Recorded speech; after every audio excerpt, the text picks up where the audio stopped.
banyak great news minggu ini. Kejadian di gereja kita juga di luar gereja. Bersyukur untuk apa yang terjadi. Pertolongan Tuhan gak terlambat dalam pekerjaan, dalam segala hal. Senang dengar Choir Band juga udah dapat kerjaan, yay. Juga Maya juga luar biasa. Tuhan Yesus baik. Walaupun dia nggak pergi juga Tuhan Yesus tetap baik, betul? He always right. Oke, hari ini kayaknya nggak lama-lama karena sebagian besar kayaknya udah di-ngomongin Olin tadi. Jadi saya cuman nerusin doang, cuman ayat-ayatnya juga udah dipakai sama dia. Jadi kebetulan ayatnya sama. Oke, hari ini kita bicara tentang wisdom dalam contentment. Oke, katakan sama-sama contentment. Contentment bahasa Indonesia apa? Cukup. Katakan kanan kiri cukup. Cukup. Oke. Contentment adalah satu hal yang penting untuk kita punya. Mari kita lihat ayatnya sama-sama. Ayatnya kita mau lihat di Proverbs 19 ayat 23. Dikatakan apa? The fear of the Lord leads to life. Then one rests content, untouched by trouble. Oke? Kita 2 minggu lalu bicara tentang takut akan Tuhan adalah the beginning of wisdom, fear of the Lord. Dan kita juga ngelihat di ayat ini bahwa fear of the Lord leads to life. Oke? Dan orang yang berkecukupan, yang merasa cukup atau merasa istirahat dalam contentment, untouched by trouble. Mau punya hidup seperti itu, teman-teman? Halo? Yes. Katanya kedengarannya seperti hidup yang asik, bukan? Hidup yang menyenangkan, yaitu hidup dalam kecukupan. Berasa cukup. Mungkin kita nggak nyetir Mercy, kita nggak nyetir BMW, kita nyetir Isuzu atau Mazda, tapi happy, oke? Merasa cukup dengan apa yang kita punya. Salah satu isu dan struggle oleh banyak orang adalah karena kita selalu nggak bisa cukup dan nggak pernah puas dengan rasa mau dan rasa perlu. Apa yang kita mau dan apa yang kita perlu. Seringkali apa yang kita mau belum tentu apa yang kita perlu, betul? Isunya adalah sangat sukar untuk membuat kita merasa cukup. Definisi tadi dibilang semua tadi hampir tidak ada batasnya, sehingga sukar membuat kita masuk dalam stage ini, untuk masuk dalam merasa cukup. Makanya kita perlu wisdom dalam masuk dalam state atau posisi ini, karena ada 2 view yang bisa diartikan dalam cerita konten atau dalam topik konten. Ada 2 view yang kita bisa lihat.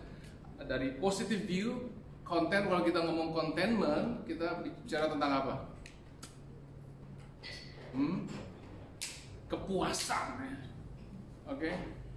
Dari positive view kita bisa melihat kepuasan. Contohnya mungkin kita makan sesuatu yang enak gitu ya, sesuatu yang nyaman, kita pakai gitu, sih kita merasa puas banget, satisfaction, ada kepuasan. Dan juga kalau dalam contentment, kalau kita ngelihat dari sisi positifnya juga, kita bisa ada merasa ada fulfillment, ada pencapaian, ada sesuatu kepenuhan, ada kecukupan, ada sesuatu seperti sesuatu yang kita udah mau impikan dan terjadi, sehingga kita ada suatu achievement, ada satisfaction, ada fulfillment, dan juga dalam view peace, dan ada damai sejahtera, ada friendship, ada agreement pada saat kita melihat sisi positif dari contentment. Tapi dalam hal negative view ada juga, jangan sampai kita berpikir orang yang konten adalah orang yang bahasa Inggrisnya tentang complacency. Pernah dengar nggak complacency? Being complacent artinya merasa cukup dan puas sehingga dia tidak mau melakukan hal yang lebih ekstra. Oke, padahal dia mampu.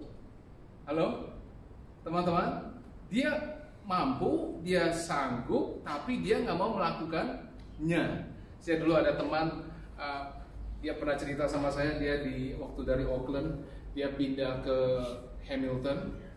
Dan teman saya ini orang yang lumayan praktikal, lumayan pintar, bukan cuma lumayan pintar banget. Lalu dia cerita sama saya, dia bilang, dia mau beli rumah lagi di Hamilton. Lalu dia mau bikin istrinya mau buka setup bisnis tentang childcare gitu. Lalu dia bilang suaminya ini bilang, gua cukup nanti bakal kerja di petrol station, dia bilang. Dia cukup untuk kerja di petrol station, padahal backgroundnya dia adalah engineer dan bagian production. Jadi dia sebenarnya punya kapasitas yang luar biasa hebat. Dia pernah waktu dia main ke rumah saya, kita mau bikin barbecue, bakar-bakaran ayam gitu di belakang kebun, dan dia bikin semua dengan tangan dia sendiri. Jadi dia lah semua, jadi sehingga ada tempat barbecue buatan sendiri dari orang ini. Tapi menarik cerita adalah akhirnya dia bilang dia menyadari bahwa dia punya kemampuan yang dan juga pendidikan yang jauh dan umur yang masih muda, sehingga dia bilang akhirnya dia nggak memutuskan untuk nggak give up dia punya kerjaan. Jadi setiap hari dia dari Hamilton dia nyetir ke Auckland untuk tetap kerja di rumah dia. Oke, Anda tahu di Hamilton di mana, teman-teman? Tahu. Auckland di mana, tahu? Tahu. Bedanya berapa jauh, tahu?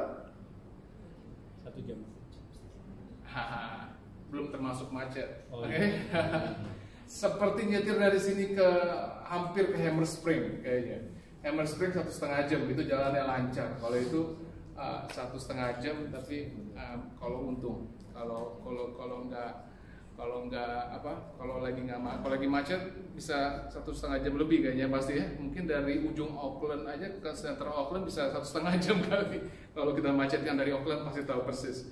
Oke, jadi jangan melihat tentang contentment adalah sesuatu yang membuat kita jadi malas. Padahal kita mempunyai kemampuan lebih, tapi karena kita merasa hari Minggu awal Agustus ini bicara tentang contentment, gue cukup dengan apa yang gue punya, gue nggak mau coba expand, gue punya aku punya horizon, nggak mau expand, aku punya kemampuan, nggak mau expand, aku punya opportunity karena cuma aku cukup dengan apa yang aku punya saat ini. Jangan sampai begitu, teman-teman. Oke, itu ada negative view-nya. Saat kita bicara dengan orang yang contented, pada saat kita ketemu orang yang positif gitu ya, ngeliat positive view tentang merasa cukup gitu ya, langsung kita membuat impact dalam hidup saya yang pasti. Saat kita cerita ini mungkin kita teringat dengan beberapa teman-teman kita atau muka seseorang yang pernah kita berjumpa, oke? Dan immediately saya berpikir tentang mama saya. Dia mungkin hubungan dia dengan mama saya, hubungan mama saya dengan bapak saya bukan hubungan yang the best in the world, tapi saya mau katakan bahwa my mom is lumayan successful dalam mendidik anak-anaknya 3 orang ini. Dan karena kita semua sayang dan kita mengasihi dia. Dia adalah orang yang simple person. Dia punya edukasi juga nggak tinggi-tinggi amat. Dia kayaknya lulusan SMA. Tapi ada satu hal yang membuat saya menarik dari kehidupan dia adalah, saya boleh katakan mama saya adalah orang yang paling orang yang paling merasa amat sangat cukup dalam hidupnya, oke? Walaupun sana saya mau melihat gitu ya, saya bisa sampai ada di New Zealand ini juga adalah salah satunya hasil kerja keras dia, oke? Dalam dia bukan kerja punya bisnis yang hebat dan besar. Tahu ngapain dia kerjain, teman-teman? Mama saya. Ada yang tahu pasti pernah dengar. Jualan kue doang, oke? Jualan makanan doang. Dan dia nggak ada restoran, dia nggak ada bisnis online, yang ada cuma berdasarkan dari mulut ke mulut. Oke.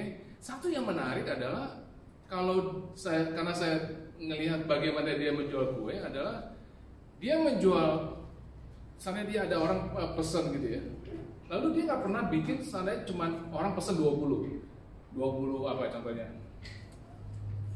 dia sebut deh kue apapun juga dia bisa bikin kayak kue apapun gitu ya, sebut 20 potong, tapi dia nggak pernah bikin cuma buat 20 potong, dia selalu bikin berapa? 50. Saya bilang, Mam, apa ini gimana bisa untung? Saya bilang, kamu gimana bisa untung kalau kamu bikin 20, lalu kamu jual 20, tapi kamu bikin berapa? 50. Bagaimana 30 bisa bikin money? Cuma dia bilang, yang satu yang saya nggak pernah lupa, setiap kali saya ngomong gitu, adalah dia bilang, Mama, modalnya udah ke cover dan aku cukup untuk bikinin orang lain. Oke? Jadi apa yang sisa 30 itu dia biasanya bagiin ke orang-orang. Jadi semua saya ngelihat dia cukup profit, cukup cover dia punya cost, profit sedikit, dan dia tetap masih memberikan kepada orang-orang lain. Nanti kalau dia datang nanti deket-deket sama dia karena bakal banyak kue itu sekitar dia tuh ya. Dia adalah orang yang boleh dibilang nggak memikirkan kepentingannya sendiri, tapi asal dia merasa sudah cukup, dia dedikasikan hidupnya untuk orang lain. Oke? Dan aku belum sampai di saat itu, sampai di posisi itu ya. Tapi aku berharap dari apa yang kita lihat di sekeliling kita dalam hidup, dalam keluarga kita bisa menerapkan budaya itu di dunia saat ini. Oke? Karena dikatakan apa? Never we had more than enjoyed less. Gak pernah kita mempunyai lebih dan kita bisa menikmati, dan kita akhirnya menikmati less. Oke? Sepertinya kita tidak pernah happy dengan di mana kita berada. Cuman kita happy di mana yang kita nggak berada. Anggap buat teman-teman. Halo? Kita mungkin punya saya masih ingat dulu kita mau baru married, kita mau punya anjing gitu ya. Selalu mas saya bilang tunggu dulu, punya rumah dulu. Akhirnya setelah bertahun-tahun kita mengharapkan seekor anjing, akhirnya setelah kita punya rumah kita beli juga. Dan kita merasa bahwa kalau kita punya anjing, kita bakal lebih happy. Kalau kita mempunyai sesuatu yang kita nggak punya, kita bakal lebih happy. Tapi kenyataannya adalah tidak demikian. Ada hal-hal yang kita harus bayar, hal-hal yang kita harus lakukan, dan ada emotional attachment, sehingga yang kita harapkan tidak seperti yang kita bayangkan. Pertanyaannya adalah kenapa kita nggak happy dengan apa yang kita punya? Where we are. Kenapa kita nggak happy dengan apa yang kita punya, teman-teman? Hah? Tadi udah disebut tadi. Udah dibahas tadi sama si Olin. Apa?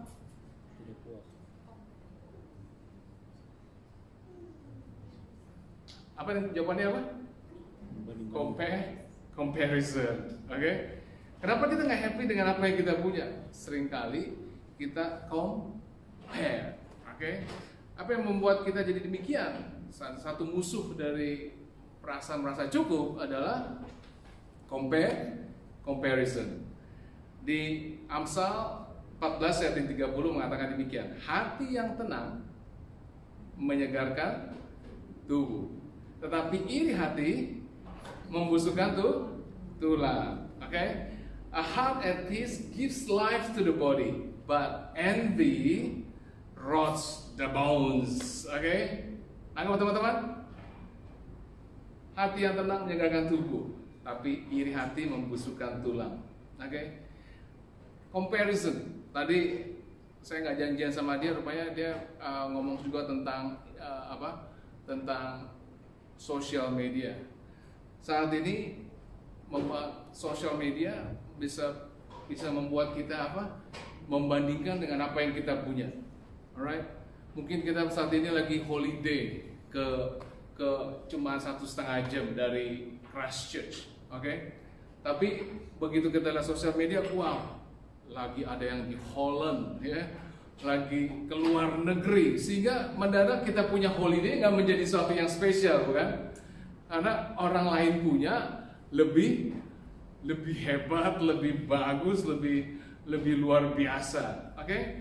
Ada dua hal yang yang saya mau teman-teman bawa pulang. Pada saat kita hidup dalam contentment, dalam kita hidup membanding-bandingkan, sebenarnya ada 2 poin yang saya baca. Yang pertama adalah different perspektif yang berbeda. Membanding-bandingkan hidup kita dengan orang lain dan menjadi iri, dan ini udah menjadi problem dari zaman dahulu, betul? Pada saat ada cerita-cerita di Alkitab tentang Yusuf yang bermasalah, ada masalah dengan iri hati dengan siapa? Saudara-saudaranya. Dan juga ada Daud bermasalah dengan siapa? Dengan Saul. Dan juga kita juga pernah dengar urusan tentang envy, juga urusan siapa? Rahel dan Leah pada urusan keturunan. Dan juga ada Kain dan Habel, masih ingat teman-teman? Dan juga saya juga teringat lagi satu note saya baru tambah tadi, Esau dan Yakub. Halo? Tapi ada hal tentang different perspective, oke? Mungkin kita melihat bahwa yang kita lihat itu describe tentang betapa happy-nya seseorang, sehingga describe bagaimana begitu hebatnya seseorang, describe betapa begitu pintarnya seseorang, describe begitu bagaimana suksesnya seseorang. Tapi sebenarnya ada 2 perspektif yang berbeda, betul? Soal perspektif. Kalau Anda lihat ada 4 atau 3 balok di situ. Halo? Halo? Ada 3 apa 4 di situ? Baloknya ada berapa? Bisa 3, bisa 4. Hah? Tergantung lihat dari mana, benar ya? Tergantung lihatnya dari mana. Kalau yang orang sebelah kiri bisa ngelihat ada 4, tapi yang sebelah kanan ada 3, betul? Ini yang melihat ada foto apa ini? Orang muda atau orang tua? Orang muda semua ya? Gak ada yang ngeliat ya? Saya lucu banget ya, saya lagi iseng-iseng, saya mau cek tes, saya punya eyesight gitu ya, sama Olin gitu ya, beberapa dalam minggu yang lalu. Saya bilang, Lin, kamu lihat apa di sini? Kalau dia lihat orang tua, kalau saya lihat ada orang muda. Hah? Gak kelihatan ya orang tuanya? Ini ya, nanti ntar jadi lama ini. Sebenarnya ada 2 muka teman-teman, orang tua sama orang muda, oke? Tergantung perspektif, tergantung melihat dari mana, betul? Sebenarnya saya dulu melihat kesuksesan orang dengan berdasarkan apanya? Mobilnya. Saya bilang, kalau wah ini orang tajirnya luar biasa, mobilnya hebat banget. Rupanya dengar cerita, dia kredit habis-habisan, semua gajinya habis-habisan, dia nggak punya investment apa-apa, tapi dia kawin sama mobilnya lebih keren daripada segala halnya di dunia. Ngerti nggak? Sehingga lihat, wah, sebenarnya description of sukses atau itu nggak berdasarkan apa yang dia bawa, betul? Di Indonesia juga sering melihat kalau orang bisa mobilnya hebat-hebat tapi utangnya sekeliling pinggang. Tergantung different perspective. Jadi sebenarnya nggak perlu kita envy, nggak perlu kita sampai roast the bone, dibilang wah saya hilang ini sampai 14:30 tadi harus terjadi kalau sampai kita mempunyai perspektif yang tepat. Oke, boleh tolong diklik gitunya, saya punya ini. Lalu yang kedua, kenapa orang bisa envy, teman-teman? Wow, ini menarik. Ya, tolong bantuin aja. Yang kedua, different presumptions. Presumptions artinya apa? Presumptions. Itu dia. Ini sekarang udah terlalu bergerak sendiri deh. Different presumptions. Sikap dan percaya pada dasar kira-kira, pada dasar asumsi. Saat kita mulai membanding-bandingkan apa yang kita punya tidak good enough, different perspective, apa yang kita punya tidak keren enough, apa yang kita punya tidak big enough, gitu ya, akan dilanjutkan oleh pikiran ini, yaitu kalau aku punya apa yang aku belum punya, aku bakal lebih happy. Halo? Mula-mula tadi apa? Kalau aku punya apa yang aku punya, it's not good enough. Tadi dalam different perspective.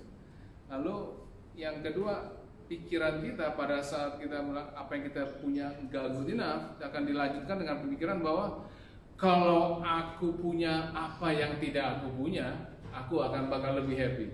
Oke? Semoga bukan suami orang lain ya, atau istri orang lain ya. Oke? Alright? Masih ingat saya saat ini lagi apa? Lagi nyari TV, lagi nyari TV yang besar gitu ya. Kenapa saya nggak puas dengan TV saya? Apa? Karena saya yakin kalau saya punya TV yang besar, saya bisa ngelihat keringet dia, saya bisa ngelihat apa? Saya bisa ngelihat pori-pori dia gitu ya. Karena TV saya tidak bisa. Saya hari itu ke rumah siapa? Wow.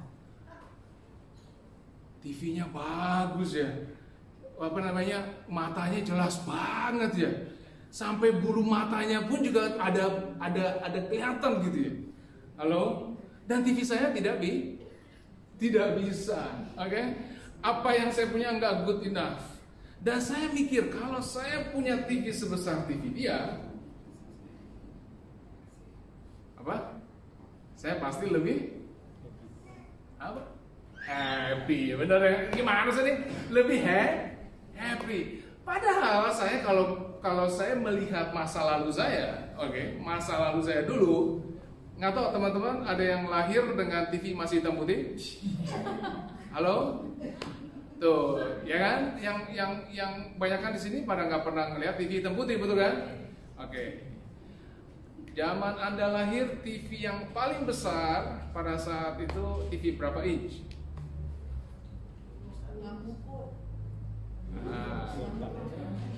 Nggak ngukur kan? Karena halo, nggak tahu, nggak ada yang nggak tahu. Saya dulu malah nggak punya TV. Saya kalau nonton TV harus ngintip tetangga punya jendela. Jadi orang tua saya nggak punya TV. Padahal zaman dulu saya punya TV aja mungkin besarnya cuma 15 inch, itu kayaknya lumayan. Lalu papa upgrade TV jangan lebih besar, dan 32 inch itu udah luar biasa. Tapi sekarang I need 65 inch. Karena aku yakin kalau aku punya TV yang lebih besar, it's gonna make me happy. Different presumptions. Padahal saya yakin gak banyak beda sih. News still a news. Movie story still a story, ya nggak? Dan I don't need 65 inch. Tapi kalau ada yang mau ngasih, nanti konteksnya sesudah ini ya. Jadi sebenarnya itu juga adalah satu marketing taktik yang dipakai, benar? Orang marketing ada di sini? Nggak ada orang marketing, tapi saya yakin itu adalah marketing taktik yang dipakai bahwa what you have not good enough. Dan if you have that you don't have, you be happy. Betul? Halo. Oke. Jadi mari kita lihat juga apa yang Salomo hadapi. Salomo adalah orang yang kaya raya. Dia sudah melakukan begitu banyak hal. Salomo sudah coba segala-galanya. Salomo sudah boleh bilang begitu banyak fulfillment dalam hidup dia, begitu banyak satisfaction dalam hidup dia.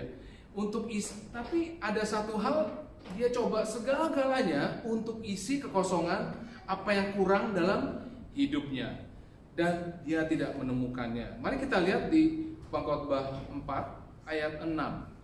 Dikatakan apa?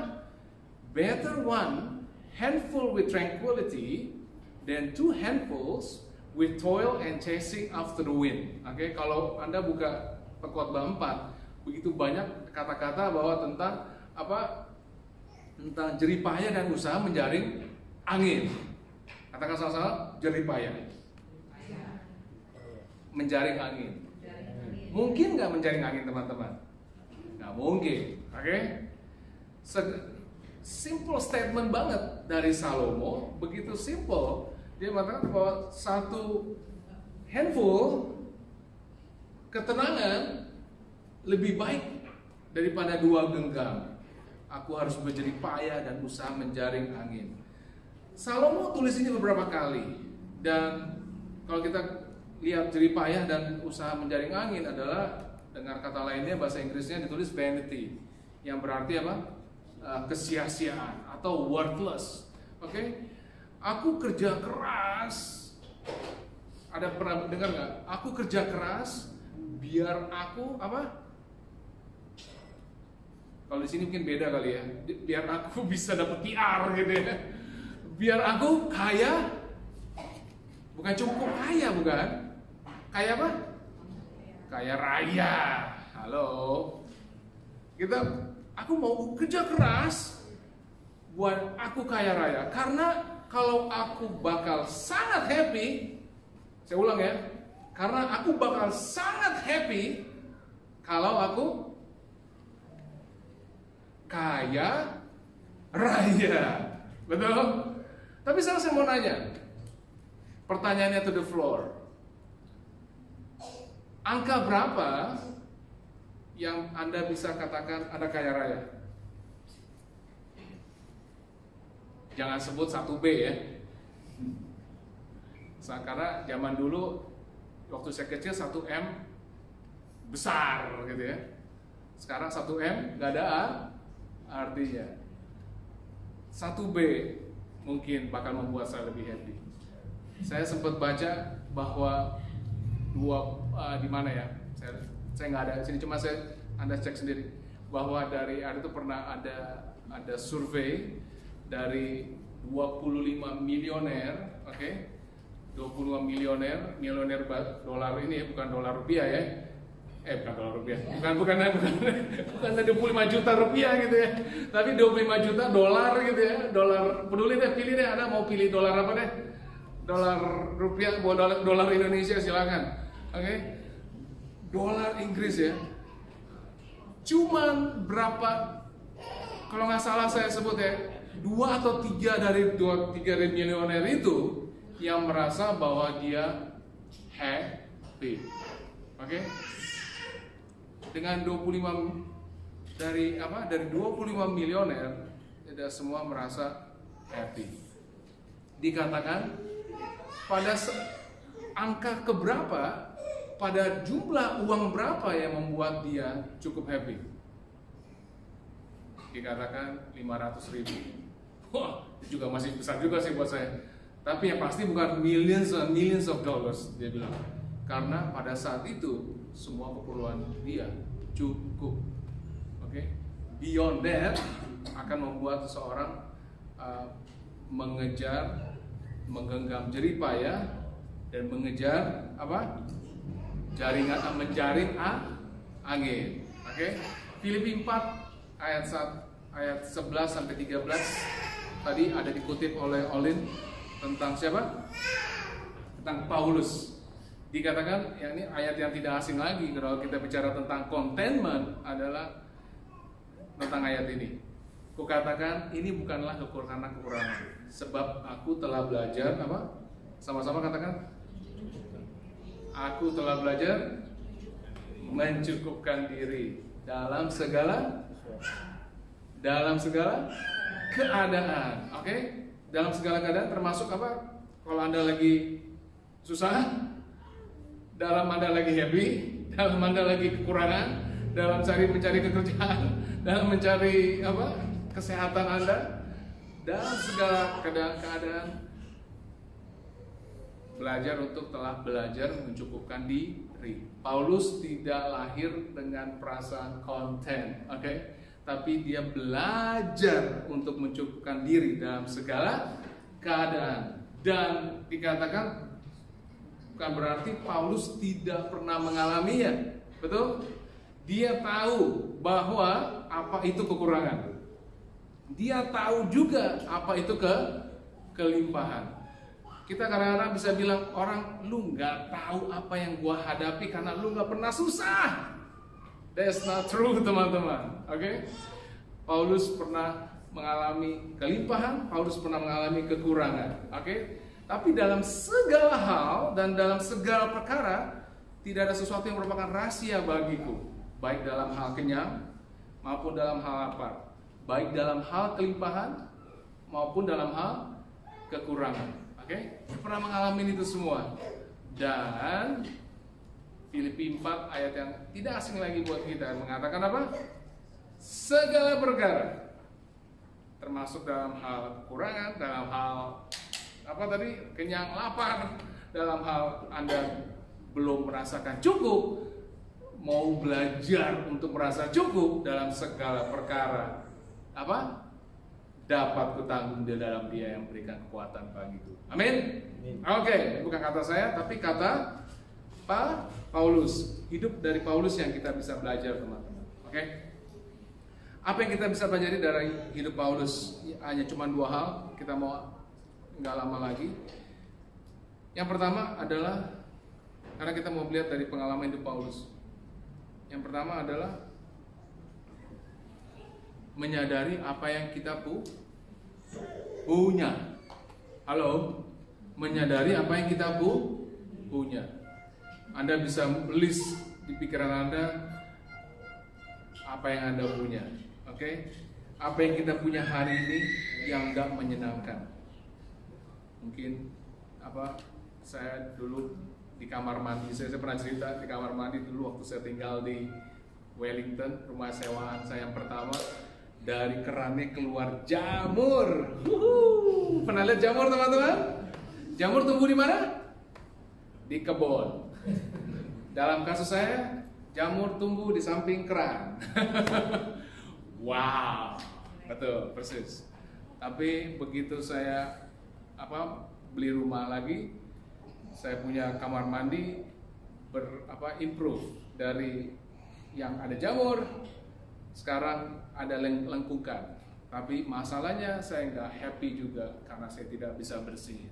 Saya selalu setelah membayangkan dari yang keran yang ada jamur, sekarang udah yang bersih, tidak ada brand new, tidak puas juga. Saya mau kalau punya kamar mandi yang ada tiles, yang ada kaca, begitu saya tarik air turun, oke? Tidak pernah puas, oke? Tidak pernah puas. Mari kita semua bikin list apa yang kita mau, teman-teman. Dan sambil juga kita menyadari bahwa kita kalau kita hanya mengejarkan untuk memuaskan kita akan lupa yang namanya count your blessings, oke? Sadar nggak teman-teman, kita ini hidup di New Zealand loh. Halo, hidup di New Zealand. Bukan cuma kita hidup di New Zealand, kita hidup in the best city in New Zealand. Namanya apa? Orang Wellington, orang Auckland nonton kalau nggak percaya. The best city in New Zealand, oke? Kalau Anda kehilangan kerjaan, Anda dibantu sama pemerintah. Halo, Anda sakit, dibantu sama apa? Pemerintah juga. We are living in the best city in New Zealand. Oke, we living in New Zealand. Bersyukur nggak sih? Feeling content nggak sih? Halo? We are the blessed people of Christ. Oke? Kita sebenarnya tidak punya semua yang kita mau. Tapi saya mau katakan bahwa kita punya lebih dari apa yang kita deserve. Saya ulang ya. Kita tidak punya semua yang kita mau, tapi kita punya lebih dari yang kita deserve. Saya yakin betul. Saya tahu persis apa yang saya deserve. Oke? Saya nggak selalu membuat hati Tuhan happy. Harusnya saya deserve something. That's called punishment. Oke? Tapi puji Tuhan, Tuhan saya baik. Okay? He's a great God, He's an awesome God. Dia tidak memberi apa yang saya deserve, tapi saya bersyukur. Okay? Yang terakhir, saya mau nanti teman-teman present worship. Tuhan dari kehidupan Paulus adalah God is the source of his life. Okay? Tuhan adalah his source.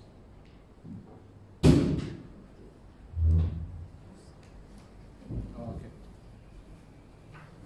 Tuhan adalah the source of his life. Tuhan adalah sumber dari hidupnya. Kalau kita ambil keputusan bahwa Tuhanlah sumber kehidupanmu, ada janji Tuhan di Mazmur 107. Biarlah mereka bersyukur kepada Tuhan karena kasih setianya, karena perbuatan-perbuatan yang ajaib terhadap anak-anak manusia, sebab dipuaskannya jiwa yang dahaga, jiwa yang lapar dikenyangkannya dengan kebaikan. Tuhan yang memberi kepuasan, Tuhan yang memberi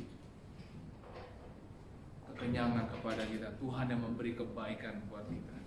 Dan juga di Mazmur 145 ayat 16 dikatakan, Engkau yang membuka tanganmu dan yang berkenan mengenyangkan segala yang hidup. Oke, mari teman-teman, saya mau ajak teman-teman untuk belajar seperti Paulus, karena dia sendiri pun juga belajar. Saat ini kalau seandainya kita nggak pernah merasa puas dengan apa yang ada di tangan kita, merasa apa yang di tangan kita tidak good enough. Tadi sempat dikatakan bahwa mungkin suami istri membandingkan, suamiku dulu six pack, sekarang two piece four pack, kita nggak, we never know. Oke? Bersyukur kita masih ada suami, bersyukur kita masih ada istri yang sehat, yang masih bertanggung jawab, yang masih mengasihi kita. Oke? Belajar untuk menghargai apa yang kita punya, count your blessing. Dan juga jangan cuma kita menyadari bahwa kekayaan kita adalah the source of our life. Kekayaan apa yang kita punya di bank account kita adalah the source of our happiness. Jangan apa yang kita punya di otak kita, kepintaran kita is the source of our happiness. Kita punya sumber adalah siapa? My God. He is awesome. He is holy. And He is always right. Mari kita bangkit berdiri, kita tundukkan kepala. Terima kasih Bapak. Di dalam bulan belajar kami tentang wisdom, kami menyadari bahwa kami juga harus merasa yang namanya content, ya Bapak. Mungkin kita begitu mudah untuk comparing antara apa yang kita punya, apa yang kita alami dengan orang punya dan orang yang alami. Kami berdoa Bapak untuk anak-anak muda IFGF, teman-teman kami di IFGF Christchurch ya Bapak, agar menjadi orang yang content ya Bapak, orang yang cukup, belajar merasa cukup apa yang mereka punya, sehingga bisa jadi berkat buat orang lain. Orang lain bisa melihat, wow, beda hidupnya, wow, luar biasa hidupnya. Walaupun dia mungkin kelihatannya kurang ini, tapi dia tetap happy. Walaupun dia mungkin sedang sakit, dia tetap happy. Walaupun dia lagi ada masalah dengan pekerjaannya, dia tetap ada peace, tetap bisa memberi encouragement. Karena hidup kami adalah hidup yang berkelimpahan. karena You are the source of our life. Terima kasih Bapak, ajar kami, pimpin kami.